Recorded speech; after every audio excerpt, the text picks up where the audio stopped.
हाँ भाई, वो 10 लाख रुपए मेरे पास ही है, मैंने अपने बैग में रख लिया है। चल मैं पहुंचती हूँ। ठीक।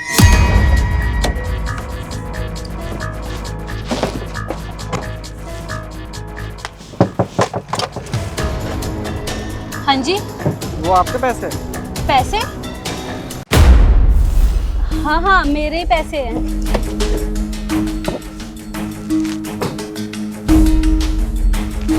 1500 रुपए?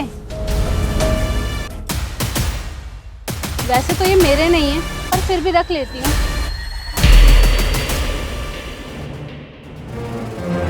पता नहीं किसके गिरे होंगे, खैर मेरा तो फायदा हो गया।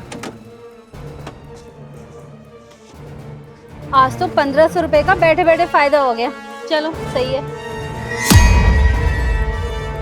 मेरा पर्स कहाँ गया? यहीं पे तो रखा था मैंने। कहाँ रख दिया? अभी तो मैं ऑफिस से आई हूँ और मैंने गाड़ी में अपना पर्स रखा है। कहाँ चला गया? मुझे कुछ समझ नहीं आ रहा है। मैं ऑफिस से निकली हूँ, मेरे हाथ में मेरा पर्स था और उसमें मैंने कैश भी रखा था और आके मैंने बस सीट पे रखा था। उसके बाद कहाँ गया? मुझे कुछ समझ नहीं आ रहा है, क्या करूँ? फिर से याद करती हूँ। मैं ऑफिस से निकली थी, मेरे हाथ में बैग था और फिर मैंने गाड़ी में रखा था। फिर एक लड़का आया था, वो मुझे कह रहा था कि आपके पैसे गिरे हुए हैं। मैं गाड़ी से उतरी और फिर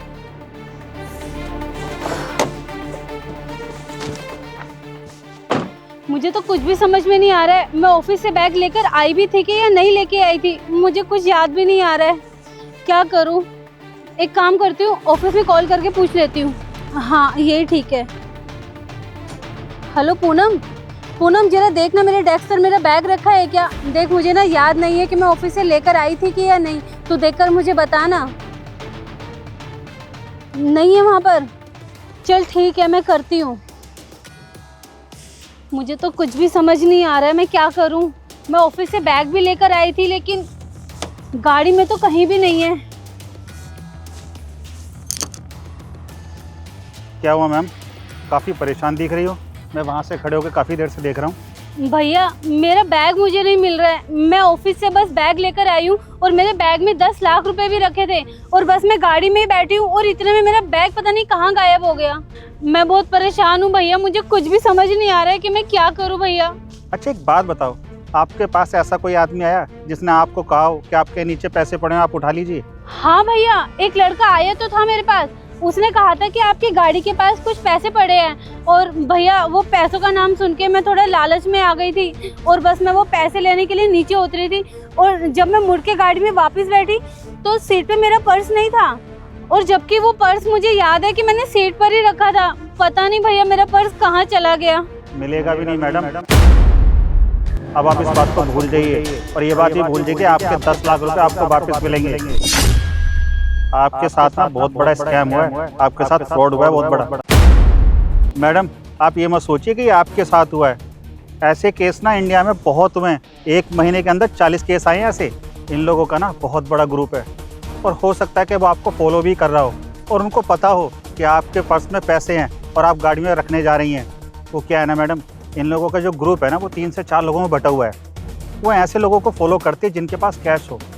उन्हीं में से एक बंदा आके बोलता है कि मैडम आपके पैसे गिरे हुए हैं और वो अपनी गाड़ी को अनलॉक करके नीचे उतरता है चंद पैसों के लिए और इतनी देर में पीछे से उसके सारे पैसे गायब हो जाते हैं।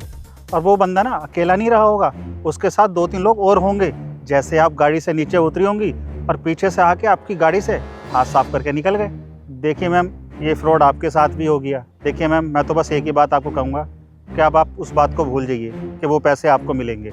दिलासा देने के लिए मैं आपको सिर्फ ये कह सकता हूँ कि पास में पुलिस स्टेशन है, आप वहाँ जाके कंप्लेंट कर सकती हैं। और वैसे भी कंप्लेंट करने का कोई फ़ायदा नहीं है क्योंकि पुलिस वाले भी उन्हें काफ़ी टाइम से ढूंढ रहे हैं और ये बहुत शातिर है, ये आज तक पुलिस वालों के हाथ नहीं लगे हैं। आप सिर्फ इतना कर सकती हैं कि आप अपने परिवार और रिश्तेदार आप उनको बता सकती हैं इस स्कैम के बारे में, ताकि उनके साथ आगे से ऐसा कोई धोखा ना हो। भैया मैं अब क्या करूं, मुझे कुछ भी समझ नहीं आ रहा। बहुत बड़ा लॉस हो गया मुझे, वो भी सिर्फ 1500 रुपए के चक्कर में। देखिए मैडम, अब रोने धोने से कोई फ़ायदा नहीं है और वैसे भी अब वो पैसे आपको तो मिलने वाले हैं नहीं। खैर मैं तो यही कहूँगा कि आप कंप्लेंट कर दीजिए और वैसे भी पुलिस वालों से ये चोर कब तक बच पाएंगे। ठीक है मैम, मैं चलता हूँ। ठीक है भैया।